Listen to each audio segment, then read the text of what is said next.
Bienvenidos a Acompañados, un espacio dedicado a las familias que estudian junto con sus hijos la palabra de Dios.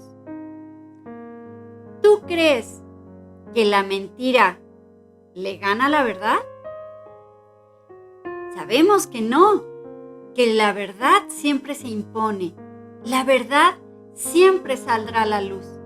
Y aquí vemos un parentesco muy estrecho entre la luz y la verdad. Y estos temas son los que vamos a estudiar en esta ocasión. El pasaje en el que estaremos meditando el día de hoy es en la primera epístola de Juan, capítulo 1, versículo 5 al capítulo 2, versículo 2. Recuerden tener su Biblia abierta para que puedan seguir la lección.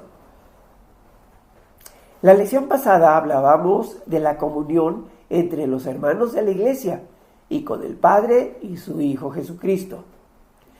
Juan continúa en esta lección dándonos otros mensajes.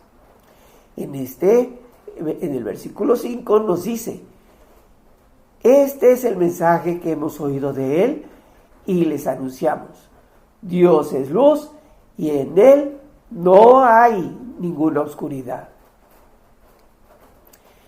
Debemos darnos cuenta que la comunión entre los hermanos y la comunión con Dios y con su Hijo no se da por sí sola. Deben cumplirse ciertas condiciones para que podamos disfrutarla y vivir manteniéndonos en comunión. El primer requisito, nos dicen del versículo 5, es andar en luz. ¿Por qué? Porque Dios es luz y no hay ninguna oscuridad en Él. Debemos recordar que en el primer día de la creación, Dios creó la luz para dispersar las tinieblas que cubrían la faz de la tierra. En Génesis 1, de los versículos 1 al 3, leemos: Dios en el principio creó los cielos y la tierra. La tierra era un caos total. Las tinieblas cubrían el abismo y el Espíritu de Dios se movía sobre la superficie de las aguas. Y dijo Dios: que exista la luz. Y la luz llegó a existir. También debemos revisar cómo andamos. ¿Andamos en la luz o andamos en la oscuridad? El versículo 6 nos dice: si afirmamos que tenemos comunión con Él, pero vivimos en la oscuridad, mentimos y no ponemos en práctica la verdad. Colosenses 1, 12 y 13 nos enseña: Él nos libró del dominio de la oscuridad y nos trasladó al reino de su amado Hijo, en quien tenemos redención, el perdón de los pecados. Dios nos libró del dominio de la oscuridad. Dios nos pone bajo la autoridad y el cuidado de Jesucristo, su amado Hijo, el que también es nuestro Redentor. Y por medio de Él, nuestros pecados son perdonados.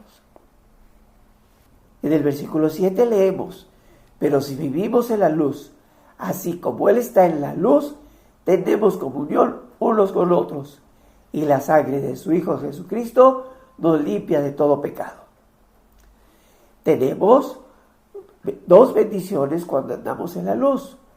Por un lado, nosotros tenemos comunión unos con otros, pero cuando alguien se sale de esta comunión y no anda por el camino correcto, pero deja de andar en las tinieblas, entonces, a través de esta comunión, es restaurado para tener comunión también con Dios. La sangre de Jesucristo, su Hijo, nos limpia de todo pecado.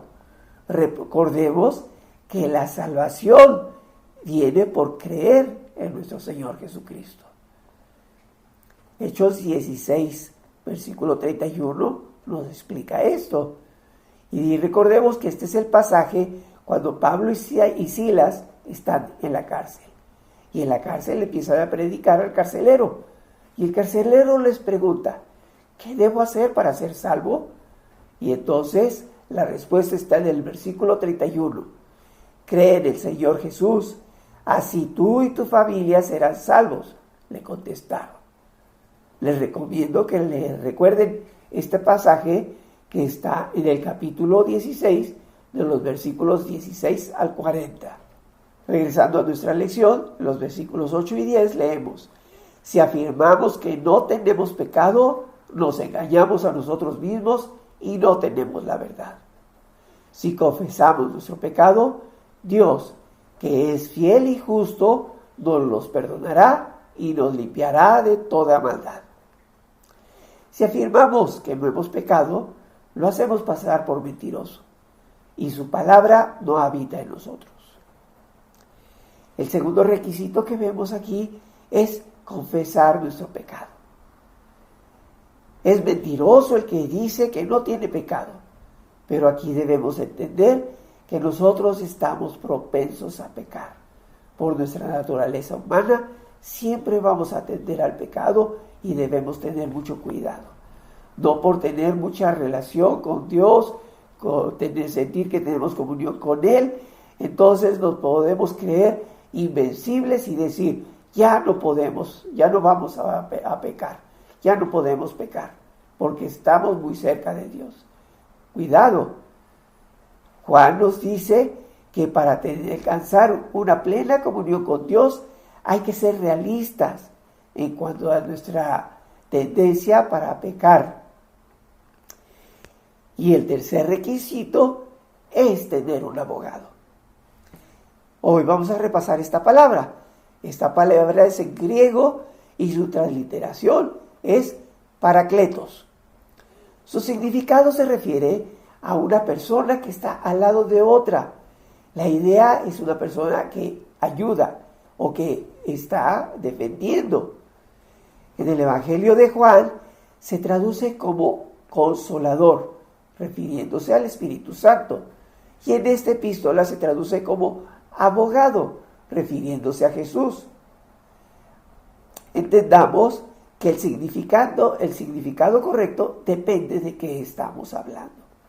Vamos a repasar que en Juan 14:16 Jesús está dirigiendo a sus discípulos y les dice: y yo le pediré al Padre que Él les dará otro consolador para que los acompañe siempre. Cristo les promete a sus seguidores que no los dejará solos, sino que les enviará a un parakletos, un consolador, y aquí se refiere al Espíritu Santo. Así se habla de la necesidad que tenemos de alguien que nos represente delante del Padre cuando pecamos. Este es el trabajo del abogado, cuya intervención es ante el Padre. Y aquí el concepto de parakletos es abogado y se aplica a Jesucristo. En el capítulo 2, versículos 1 y 2, leemos: mis queridos hijos, les escribo estas cosas para que no pequen, pero si alguno peca, tenemos ante el Padre un intercesor, a Jesucristo el justo. Él es el sacrificio por el perdón de nuestros pecados, y no solo por los nuestros, sino por los de todo el mundo. Juan presenta ahora a nuestro Señor Jesucristo como la propiciación de nuestros pecados. Recordemos que en el Antiguo Testamento se efectuaban sacrificios continuamente por el pecado de personas y por el pecado del pueblo, pero ninguno era completo, porque ninguno tenía la santidad perfecta que el Padre requería. Cuando Jesucristo vino con su justicia perfecta, la cual demostró ante todos los hombres y murió por nuestros pecados en la cruz, el Padre quedó satisfecho. De modo que propiciación quiere decir satisfacción por el pecado. Esa propiciación no se limita al precio de nuestra salvación. Con el ministerio de Cristo como nuestro abogado, el Padre queda satisfecho por su sacrificio, el cual cubre también nuestros pecados cometidos como creyentes. Gracias a esta satisfacción, Él puede perdonarnos y restaurar la comunión que tenemos con el Padre. Vamos a orar. Señor, te damos gracias por tu palabra. Te damos gracias, Señor, porque tú has enviado a tu Hijo, a nuestro Señor Jesucristo, como propiciación por nuestros pecados, como un pago perfecto, suficiente por nuestros pecados, Señor. Y ese es el pago que tú requerías, ese sacrificio perfecto, Señor. Y a través de Él, por la fe que nosotros que tenemos en Él, tú ves, nos puedes ver a nosotros libres de pecado, Señor. Te damos gracias, Señor, porque tú lo que nos enseñas en tu palabra. Y, Señor, te pedimos que nos guíes en la tarea que cada uno tenemos, Señor. Ir llevando tu palabra hasta el último rincón de la tierra. Te damos gracias por tu palabra, Señor, y te pedimos que nos sigas dirigiendo. En el nombre de tu Hijo, nuestro Señor Jesucristo. Amén. Muy bien, continuamos con nuestra lección. A continuación, la participación de la maestra Lulú Orozco. Hola, me da mucho gusto saludarlos. Estamos estudiando Primera de Juan, seguimos en el primer capítulo y parte del segundo capítulo. El título de esta clase es Viviendo en la Luz. La luz representa lo bueno, puro, verdadero, santo y confiable. Las tinieblas representan el pecado y lo perverso. Decir Dios es luz significa que es perfectamente santo y veraz y que solo Él puede sacarnos de las tinieblas del pecado. La luz también se relaciona con la verdad y esa luz expone todo lo que existe, sea bueno o malo. Así como no puede haber tinieblas en la presencia de la luz, el pecado no puede existir en la presencia de un Dios santo.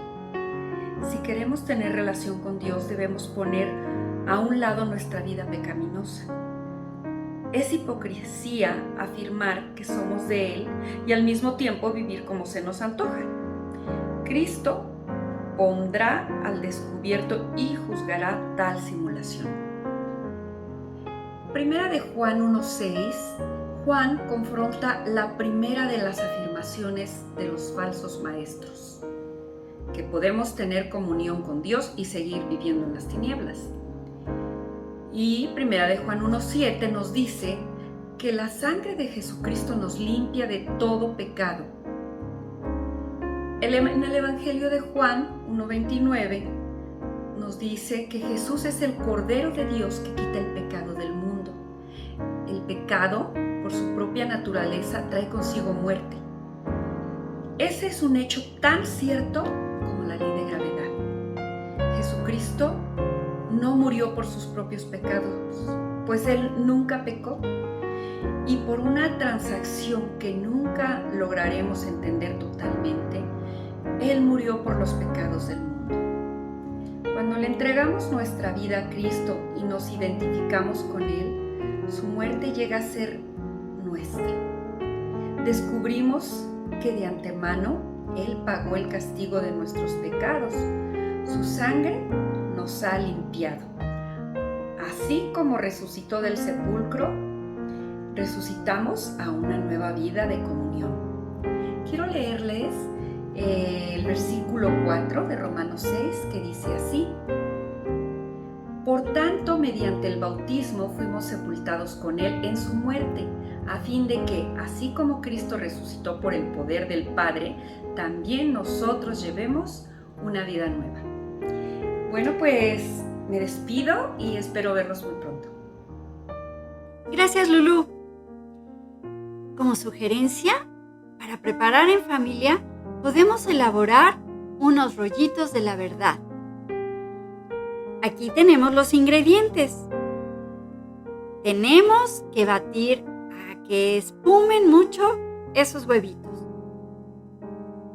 Enseguida colaremos lo que es cocoa y harina. Y lo debemos ir integrando con sumo cuidado, con movimientos envolventes. Posteriormente horneamos unos 15 minutos, pero hay que revisar si ya está hecho. Depende del horno. Mientras se enfría el bizcocho, podemos ir preparando los ingredientes que lleva el relleno. En esta ocasión, estamos utilizando una crema de queso, canela, harina de almendra en polvo y nueces. Pero la verdad, la familia puede determinar de qué los quieren rellenar. Una vez que sale el bizcocho y que ya está frío, podemos cortarlo por la mitad con mucho cuidado para que no se desmorone.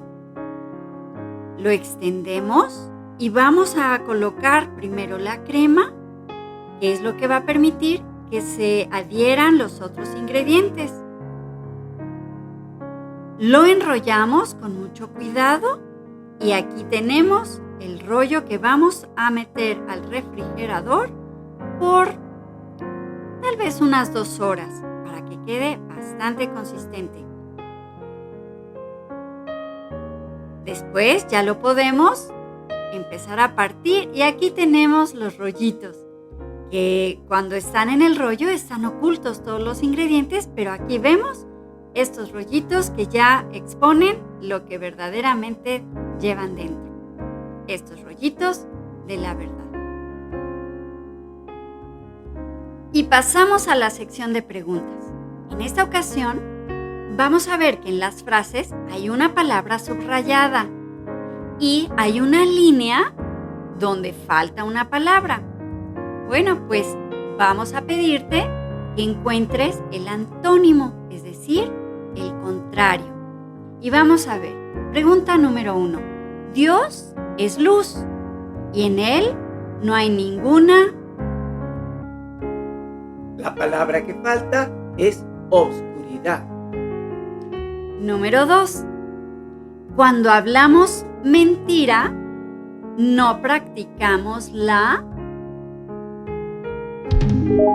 La palabra que falta es la verdad. Número 3. El pecado nos ensucia, pero si lo confesamos, Jesús nos de todo pecado. La palabra que falta, limpia. Jesús nos limpia de todo pecado. Número 4. Si afirmamos que no pecamos, la verdad. La palabra que falta es negamos. Negamos la verdad. Número 5. Como pecadores somos injustos, pero Jesús es el. La palabra que falta es justo, pero Jesús es el justo. Y hasta aquí llegamos en esta escuela dominical. Les esperamos con el favor de Dios la próxima semana y les deseamos una semana de bendición. Hasta pronto.